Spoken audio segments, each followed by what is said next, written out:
parler, je salue d'abord les personnes qui vont me regarder, qui nous regardent. Bienvenue à tous. Voilà. Je vais m'adresser particulièrement aux jeunes aujourd'hui. Jeunes qui sont mis en avant dans beaucoup de domaines. Je ne sais pas si vous avez pensé à ça. Par exemple, en France, l'élection présidentielle a été basée sur les jeunes. On a essayé de gagner les voix des jeunes. On verra ça tantôt. Les jeunes sont mis aussi en avant au climat. C'est les jeunes qui bougent les choses dans le climat. C'est eux qui ont fait leur... je ne connais pas le nom de la femme, la jeune, je ne vais pas le dire pour ne pas me tromper, mais c'est les jeunes qui bougent les choses. Et récemment, j'ai vu un reportage aussi sur les jeunes dans la foi. Et c'est là que le choix des jeunes est important pour la foi. Nos jeunes qui suivent les classes, qui sont avec nous, ont la doctrine, mais on peut donner une doctrine différente. Et c'est un peu ça le problème, c'est que quand on choisit une église, on doit savoir ce qu'on cherche. Et on en a parlé ce matin. Qu'est-ce qu'on cherche en fait? C'est le salut. Pourquoi sommes-nous ici si c'est pour plaire peut-être à quelqu'un ou c'est par obligation? Ceci dit, quand j'étais jeune, j'allais à l'église par obligation. Mais on cherche quoi exactement? Le salut. On cherche le pardon de Jésus, on cherche la vie éternelle. Sinon, pourquoi serions-nous ici? Et malheureusement, nos jeunes peuvent être attirés pour d'autres raisons pour une église. On voit beaucoup d'églises qui ne suivent pas la parole de Dieu, mais la parole d'hommes. J'en reviendrai un peu plus tard. Pour expliquer simplement, c'est des églises qui sont festives, où on chante avec des instruments, il y a des chorales, j'ai mis le mot bling-bling pour les prédicateurs, les pasteurs ou les hommes de Dieu qui sont des hommes de Dieu. C'est plus du visuel que vraiment la parole de Dieu. Et je reviens à ce que je disais, qu'est-ce que nous cherchons et qu'est-ce que devons-nous montrer aux jeunes? C'est la voie du salut. Et on l'a vu en Corinthe tantôt, le salut on l'obtient par quoi? Par le baptême. La première chose que nos jeunes doivent chercher, c'est le fondement de l'Église, le salut est donné par le baptême. Quel baptême? C'est là le truc. Si nos jeunes, si des jeunes qui nous regardent, si des personnes qui ne sont pas baptisées cherchent la vérité, elles commencent par le baptême. Nous savons que le baptême, en acte 2, 38, Pierre dit bien, repentez-vous, que chacun de vous soit baptisé au nom de Jésus, et vous recevrez pour le pardon de vos péchés, et vous recevrez le don du Saint-Esprit. Si une église enseigne autre chose, si nous connaissons cette doctrine du baptême, c'est-à-dire de plonger dans l'eau et d'être ressuscité avec Jésus, il faut être déjà attentif qu'on suit ou pas les paroles de Dieu. Donc ça, c'est la première chose que je dis à nos jeunes, aux gens qui ne sont pas baptisés, c'est de voir si le baptême est conforme à ce que demande Dieu. Jésus lui-même est allé aux eaux des baptêmes. On le voit en Matthieu 3,16 à 19, Jésus dit c'est bon de le faire. Jésus a montré l'exemple de lui-même. Et il a été validé par son Père, qui lui a donné pouvoir à faire ça. Je prends toujours des notes, mais je m'égare un peu à chaque fois. Alors, donc, je redis, la première chose, c'est le baptême. Et c'est un ordre, c'est un commandement de Jésus lui-même. Je vais lire attendez, excusez-moi, je vais passer. Voilà. Le baptême. Je pourrais prendre d'autres exemples. Il y a plein d'exemples. J'avais déjà prêché sur le baptême aussi. La deuxième chose que nous devons chercher, c'est l'enseignement de Christ. Encore une fois, il y a des églises qui enseignent d'autres dogmes, d'autres doctrines pour plaire peut-être aux gens, pour attirer des gens. Encore une fois, ça va aussi dans l'harmonie de l'église, le bling-bling, le chant, etc. Ce que je n'avais pas dit tantôt, c'est que les chants, il nous est donné comme un recommandement. Par exemple, je vais vous lire quand même parce que c'est intéressant, parce que beaucoup de gens pensent que c'était normal de chanter, puisque dans l'Ancien Testament, il y a des chants où on chante avec des instruments. Et il faut quand même penser que les chants, il y a un verset en 1 Corinthiens 14-15 qui dit, je lis, 1 Corinthiens 14-15, qui dit, que faire donc? Je prierai par l'Esprit, mais je prierai aussi avec intelligence. Je chanterai par l'Esprit, mais je chanterai aussi avec intelligence. Il faut savoir lire ce verset intelligemment aussi. C'est-à-dire quand on chante avec l'Esprit et l'intelligence, c'est qu'on doit entendre nos voix. Si les voix sont cachées par des instruments, Dieu n'entend pas nos chants. Et on sait très bien que nos chants, ce sont aussi des louanges. Donc il est important qu'on garde cette unité, je vais dire, de l'Esprit de Dieu. Donc quand on cherche une église, mettons qu'il y a des jeunes qui nous suivent et des jeunes qui doutent et qui veulent voir ailleurs, il faut que par la volonté de Dieu, ils comprennent que l'enseignement qu'on fait doit être conforme à Dieu. Et de nouveau, donc le baptême, je reviens à cet exemple, mais aussi les chants sont aussi un enseignement de Dieu. Dieu nous le donne par ce verset.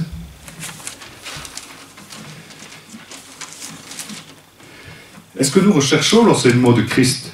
Nous pouvons aller voir en Matthieu 28-20 ce que dit ce verset. Matthieu 28-20. Je l'avais déjà pris aussi, mais c'est juste pour vous rappeler. Donc Jésus envoie les apôtres pour qu'ils fassent des nations, les enseigner pour faire de toutes les nations des disciples. Et il dit au verset 20, « Et enseignez-leur, observez tout ce que je vous ai prescrit. » Cet enseignement que nous demandons n'est pas notre enseignement, mais l'enseignement de Dieu.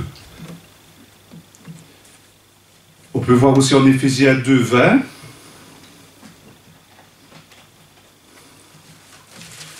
que nous étudions d'ailleurs.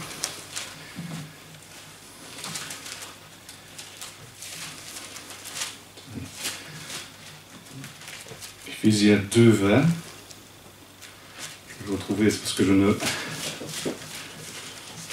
Éphésiens 2:20, nous pouvons lire, et ça c'est important parce que ça va faire une transition à ce que je vais vous dire après, c'est « Vous avez édifié sur les fondements des apôtres et des prophètes, Jésus-Christ lui-même étant la pierre angulaire, en lui tout l'édifice bien coordonné s'élève pour être un temple saint dans le Seigneur. » Ça dit deux choses, enfin ça dit deux choses. D'abord, l'enseignement que nous avons est donné par les apôtres et les prophètes. Tout ce que nous faisons ici a été établi. Et c'est Jésus lui-même qui l'a fait. Les apôtres ne sont juste que des transmetteurs, on va dire ça comme ça. Ils ont une mission de justement établir la parole de Dieu. Et si nous voulons connaître Dieu, nous suivons l'enseignement des apôtres. Nous sommes une église du Christ. On est une église qui est sur le modèle de du premier ère de Christ. Ça, c'est important de savoir que nous sommes dans la continuité de ce qu'a fait Jésus. Et on est vraiment sur tous les épîtres que nous lisons après les quatre évangiles, c'est basé sur les fondements de l'église du Christ et nous suivons cet enseignement. Nous ne devons pas le quitter. C'est très important pour Dieu, c'est la pensée de Dieu que nous suivons. La troisième chose, excusez-moi, c'est la Sainte Seine. Ça aussi, c'est une différence que j'ai pu vivre personnellement et qui fait aussi qu'on suit la doctrine ou pas de Dieu. La Sainte Seine, c'est on vient de la voir avec Jean-Marie, c'est quelque chose de très important pour nous les chrétiens. Je ne vais pas refaire tout ce qu'on dit souvent, mais c'est quand même le lien qui fait que, on l'a vu en Corinthe tantôt, si on a le salut, on a le pardon, la rédemption par le baptême, et la Sainte Seine fait le lien avec ces deux choses-là aussi. Si on ne reconnaît pas le baptême, la Sainte Seine est annulée. Si la Sainte Seine, on la prend sans avoir le baptême, c'est annulé. Et le salut est offert automatiquement avec les deux actions. Donc c'est très important la Sainte Seine, et c'est encore un recommandement de Dieu. On peut voir en 1 Corinthiens 11:23, où Paul dit « Tout ce que je fais, je l'ai reçu de Dieu ». On peut le lire si vous voulez, mais on le connaît. On l'utilise de temps en temps d'ailleurs à la Sainte Seine, on peut lire 1 Corinthiens 11, 23. Donc Paul dit, car j'ai reçu du Seigneur ce que je vous ai enseigné, c'est que le Seigneur Jésus, dans la nuit où il fut livré, prit du pain, et tout le reste, on l'utilise souvent à la Sainte Seine. Donc c'est un enseignement que nous avons en cours de nouveau de Dieu. Ce n'est pas une volonté de l'homme. Je voulais encore dire aussi un quatrième point qui me semble important quand des jeunes cherchent la vérité sur Dieu, qui cherchent à avoir une relation aussi avec Jésus, parce que le fait de venir à l'église, c'est une relation avec Jésus. Jésus est le corps de l'église et nous sommes son épouse. Et c'est important que nous suivions la volonté. Dans un couple, on en a déjà parlé, il faut être fidèle à son époux, à son épouse. Et le quatrième point que je voulais parler, c'était justement de rester fidèle à l'Assemblée du Christ. Si on est marié par le baptême, on ne doit pas aller voir ailleurs. Et les jeunes qui veulent être en relation avec Jésus doivent comprendre que c'est aussi un engagement. Quand je dis jeune, ce n'est pas spécialement 12 ans, 15 ans, j'ai des adolescents chez moi. Jeune, c'est 18, 20, 22, 25 ans, je veux dire, peut-être 40 ans, qui sait. Dieu n'a pas donné d'âge, je veux dire. Mais quand je dis qu'il y a des gens qui cherchent, parce qu'on est interpellé par plein d'assemblées différentes qui nous montrent de plus belles choses, que c'est plus harmonieux. Mais ce n'est pas de nouveau la volonté de Dieu. Rester fidèle à l'assemblée. On peut lire Hébreux 10, 25, 26, nous connaissons aussi. Je crois que je l'ai déjà utilisé. On l'utilise souvent dans les études. Donc on peut lire Hébreux 10, 25, 26. Et c'est encore un commandement de Dieu. Donc ce que je dis n'est pas de moi, n'est pas, encore une fois, c'est les apôtres qui l'écrivent, qui nous l'enseignent et qui nous disent, donc en Hébreux 10, 25, 26, n'abandonnez pas notre assemblée, comme c'est la coutume de quelques-uns, mais exhortons-nous réciproquement à cela, et cela d'autant plus que vous voyez approcher le jour. Car si nous péchons volontairement, après avoir reçu la connaissance de la vérité, il ne reste plus de sacrifice pour les péchés. C'est très important, la dernière phrase. Encore une fois, ça lie le salut, le baptême.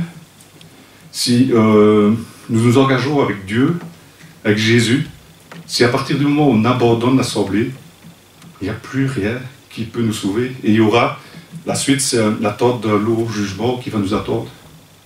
Donc pour les jeunes qui nous suivent et qui sont ici avec nous, le moindre engagement que vous prenez est vraiment quelque chose de très important. Il ne faut jamais le prendre à la légère. Beaucoup de jeunes veulent se faire baptiser, vont voir ailleurs, peut-être abandonnent, mais c'est une conséquence qui peut faire beaucoup de choses après. Maintenant, ma prédication, je l'avais vue aussi dans un autre sens. Est-ce que nous pouvons remettre la doctrine de Jésus en doute? Est-ce que l'homme peut la changer? J'y ai déjà répondu un petit peu avant. Il y a des doctrines d'hommes et des doctrines de Dieu. Il y a des gens qui décident de faire leur popote, je vais dire, et pour eux c'est bon. Dieu dit quand même, Jésus dit quand même quelque chose. Un aveugle ne peut pas conduire un aveugle. Malheureusement, il y a des gens qui suivent des assemblées qui ne sont pas la doctrine de Dieu. Et ils sont perdus malgré tout. C'est un peu dur à dire, mais Dieu nous a donné tout ce qu'il faut pour le suivre. Il y a des gens qui décident quand même de suivre d'autres doctrines. Nous pouvons regarder ce que Jean dit au verset Jean 7, 17. Ce que dit Jean 7, 17. C'est important de rappeler, parce que je pense que nous pouvons le savoir, mais Jean 7, 17, le verset dit ceci: « Si quelqu'un veut faire sa volonté, il connaîtra si ma doctrine est de Dieu ou si je parle de mon chef. » Et alors nous pouvons lire le 18. « Celui qui parle de son chef cherche sa propre gloire, mais celui qui cherche la gloire de celui qui l'a envoyé, celui-là est vrai. Il n'y a point d'injustice en lui. » Nous pouvons analyser ces deux versets. D'abord, si nous faisons la volonté de Jésus à suivre sa doctrine, nous ne nous glorifions pas nous-mêmes. Nous glorifions Dieu.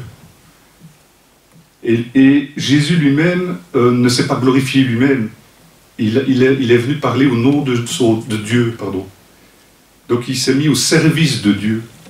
Et nous-mêmes, nous devons être serviteurs de Dieu. Il y a des hommes qui prennent la doctrine comme leur propre intérêt. Et ne sont pas des serviteurs de Dieu, ils exploitent. Il faut même de l'argent dessus, même presque. Et ça, c'est important de savoir ce qu'on suit. Maintenant, je ne dis pas que l'Église ne doit pas avoir de l'argent et qu'on peut faire des bonnes œuvres, c'est pas ça le souci. Et qu'il y a des gens qui ont des moyens et d'autres pas de moyens. Mais il faut savoir si le serviteur prend à titre personnel sa gloire. Jésus lui-même n'a pas mis sa gloire en honneur. Il a servi toujours Dieu. C'est Dieu qui m'a envoyé. Celui qui fait mes volontés, il fait les volontés de Dieu. Jamais c'est lui-même qui s'est mis en avant. Donc, est-ce qu'on suit toujours une doctrine de Dieu ou est-ce qu'on glorifie Dieu? Une doctrine d'homme, pardon, ou on glorifie Dieu? On peut voir aussi en Jean 5, 36, 37.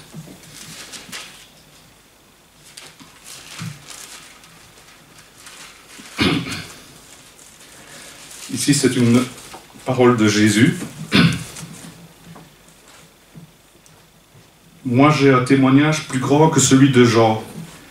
Car les œuvres que le Père m'a donné d'accomplir, c'est les œuvres même que je fais, témoignant de moi que c'est le Père qui m'a envoyé. Et le Père qui m'a envoyé a rendu lui-même témoignage de moi. Vous n'avez jamais entendu sa voix, vous n'avez point vu sa face. Ici, donc Jésus, c'est ce que je disais tantôt, définit bien que ce qu'il fait est l'œuvre de son Père. Et je vous avais parlé du baptême tantôt de Jésus. Il faut savoir que quand on lit le baptême de Jésus, en Matthieu 3, 17, nous avons une phrase qui confirme ce que je viens de dire, où il est dit que quand Jésus s'est baptisé, il y a au verset 17, « Et voici une voix qui se fit entendre dans les cieux, Et voici une voix qui fit entendre des cieux ces paroles, « Celui-ci est mon Fils bien-aimé, en qui j'ai mis toute mon affection. » Donc, il donne pouvoir à Jésus de le glorifier pour le nom de son Père. Et si nous suivons la doctrine de Dieu, de Jésus, nous sommes dans la bonne doctrine. C'est des points importants pour celui qui cherche la vérité.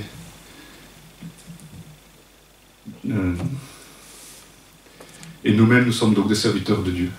Si nous continuons à suivre les enseignements de Jésus, qui sont des enseignements des apôtres. Et justement, nous allons parler des enseignements des apôtres. J'ai pris 2 passages qui parlent de l'enseignement des apôtres. Parce que, de nouveau, même du temps des apôtres, il y a eu des divisions, je veux dire, par rapport à un tel, l'autre un tel. Nous savons que certains s'appelaient de Paul, d'autres de Pierre, etc. Mais les apôtres avaient une unité aussi dans leur enseignement. Ils ne demandaient pas d'être Pierre, Jacques, Jean, etc. Nous pouvons voir en Actes 2, 41 et 42. Il y a des doctrines qui se basent sur, pas les apôtres en fait. Et est-ce que c'est la vérité? C'est important de savoir qu'il y a encore l'enseignement dans les apôtres. Donc nous pouvons lire en Actes 41-42, ceux qui acceptaient la parole furent baptisés, et en ce jour-là, le nombre des disciples s'augmenta d'environ 3000 âmes. Ils persévèrent dans l'enseignement des apôtres, dans la communication fraternelle, dans la fraction du pain et dans les prières.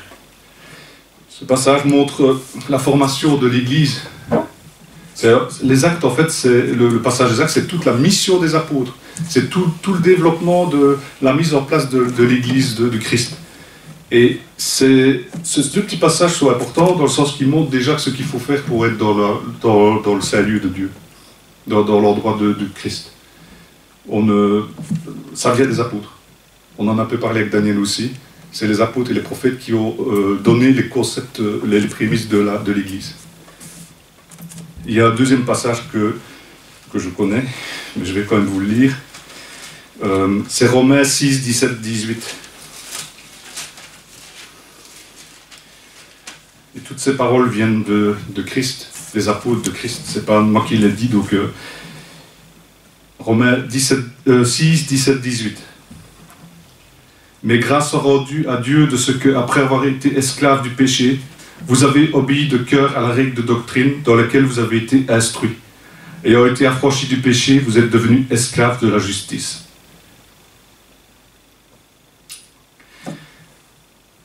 Encore une fois, c'est encore un texte qui nous invite à obéir à la règle de Christ, parce qu'il n'y a que lui qui sauvera nos âmes du péché si on suit sa doctrine. Et on est libéré du péché, mais on est aussi dans la joie d'être en Christ. Esclave ne veut pas dire qu'on est prisonnier de Christ, mais on doit être en joie d'être, parce que c'est notre sauveur et il va nous donner la vie éternelle.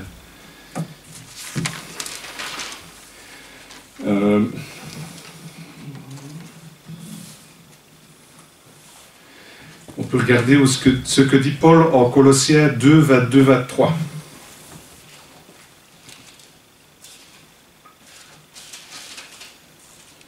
« 22, 23.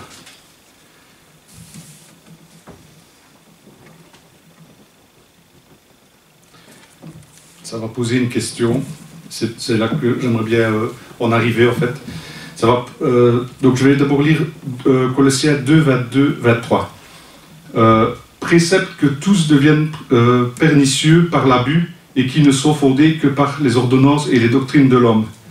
Ils ont à la vérité une apparence de sagesse, en ce qui indique un culte volontaire de l'humilité, de la méprise du corps, mais ils sont sans aucun mérite et contribuent à la satisfaction de la chair. Ici, Paul commence à parler du culte de l'homme. En fait, ma question c'était, est-ce qu'un culte de l'homme peut nous sauver?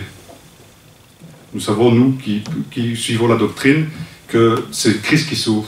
Mais il y a des gens qui, déjà au 1er siècle avec les apôtres, commençaient déjà à avoir un culte d'homme, de chair. Et nous savons que Dieu dit, celui qui sème par la chair récoltera la chair, celui qui est spirituel aura les dons sera sauvé spirituellement.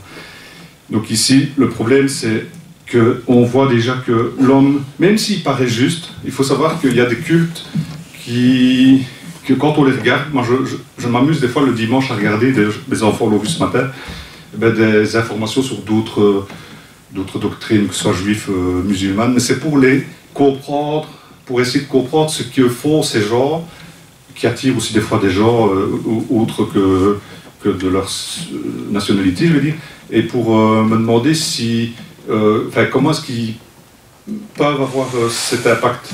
Mais c'est pas pour ça que je suis d'accord avec ce qu'ils disent, c'est pour avoir plus de connaissances que je fais ça. Et je trouve que ils sont louables, c'est des gens, ils vont faire des jeûnes, je vois encore les gens qui se flageolent et tout ça parce qu'ils sont punis par eux, ils se punissent eux-mêmes, mais est-ce que Dieu demande ça? Est-ce qu'on fait la Sainte Seine tous les 15 jours, tout le mois, une fois par mois, une fois par an? Je crois qu'il y a un culte qui fait une fois par an, je pense. Est-ce que c'est ce que demande Jésus? Et c'est ce que dit Colossiens 2, versets 22 à 23, c'est qu'il y a des gens qui ont une apparence de piété, qui sont des bonnes personnes, et je pense qu'il y a des gens qui font des choses par ignorance aussi. Les gens qui n'ont pas la connaissance font aussi des choses qu'on leur a transmises, c'est par tradition. Mais Dieu dit encore une fois que mes voix ne sont pas vos voix, et que donc du coup, moi je vous ai donné tout ce qu'il vous faut pour me suivre, mais si vous ne regardez pas, vous ne lisez pas, vous ne venez pas pour l'enseignement, est-ce que vous êtes dans ma voie? Et on sait que Jésus séparera les personnes qui l'ont suivi, et les gens qui ne l'ont pas suivi. On peut lire en Timothée 1, 3, 4. 1 Timothée 3, 4. Là, il exhorte donc Timothée. 1 Timothée 3, 4. Je te rappelle l'exhortation que je te fis à mon départ pour la Macédoine, lorsque je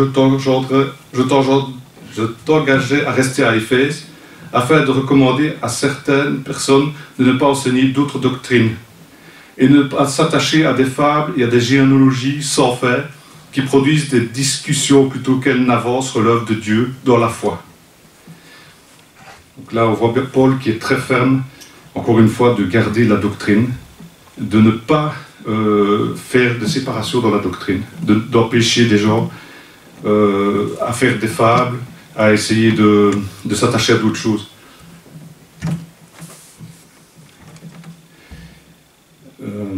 Et ces cultes, encore une fois je le dis, pourraient sembler louables. Moi je sais que j'ai vécu ça personnellement, qu'il y a des fables dans l'Ancien Testament. Donc quand on ne connaît pas, on pense que c'est louable. Mais Dieu nous a encore dit de regarder dans la Bible ce qui est dit. Et il y a l'enseignement qui est fait. On va regarder le salaire de ces doctrines, justement. Qu'est-ce que ces doctrines amènent? On peut lire 1 Timothée 9,10. 1 Timothée 9,10. Sachez bien que la loi n'est pas faite pour le juste, mais pour les méchants et les rebelles, les impies, les pécheurs, les irréligieux et les profanes, les parricides, les meurtriers, les impudiques, les infâmes, les voleurs d'hommes, les menteurs et les parjures, et tout ce qui est contraire à la saine doctrine. Quand il dit « Sachez bien que la loi n'est pas faite pour les justes », il rappelle que ceux qui font tout ça ne sont pas sauvés par Christ, donc ils subissent en fait, encore une fois, la loi de Moïse, puisque s'ils ne respectent pas la parole de Dieu, ils se recondamnent eux-mêmes. Et ils n'ont pas le pardon. Donc à un moment donné, leur salaire, ben, je veux dire, et pourtant, encore une fois, ils prêchent, ils ont la vocation de faire le bien, de faire les œuvres de Christ. Mais encore une fois, le Christ leur dit, je ne vous connais pas. Que dit Luc en Luc 7, 30?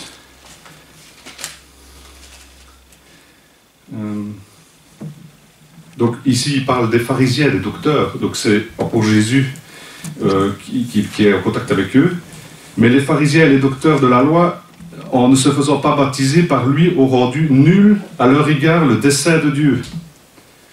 Très explicite, les pharisiens qui étaient des hommes de Dieu, les docteurs, les lévitiques, enfin, ils étaient tous des docteurs de Dieu. Et donc s'ils n'acceptaient pas la volonté de Dieu, eh bien, ils rendaient nul le dessein de Dieu. En 2 Pierre 1, 3,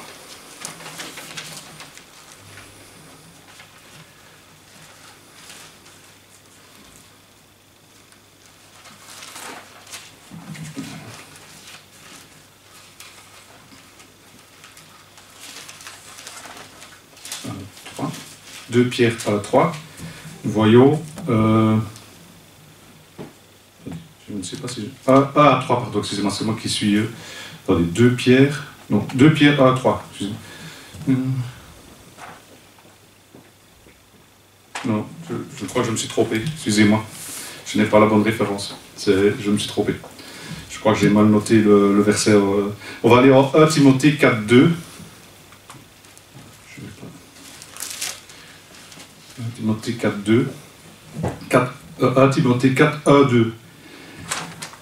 Mais l'Esprit dit expressément que dans les derniers temps, quelques-uns abandonneront la foi pour s'attacher à des esprits séducteurs et à des doctrines de démons, par l'hypocrisie de faux docteurs, portant la marque de la flétrissure dans leur propre conscience.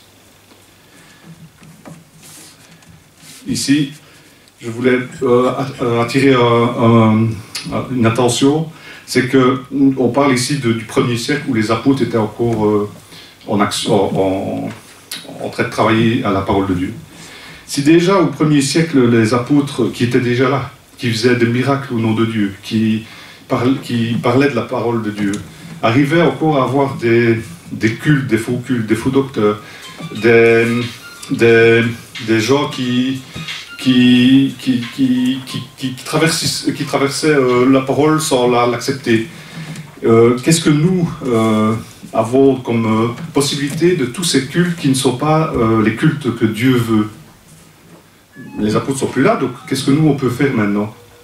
Et c'est un peu ma conclusion, c'est que oui, les apôtres ne sont pas là, mais qu'est-ce qu'ils nous ont laissé? Ils nous ont laissé leur parole.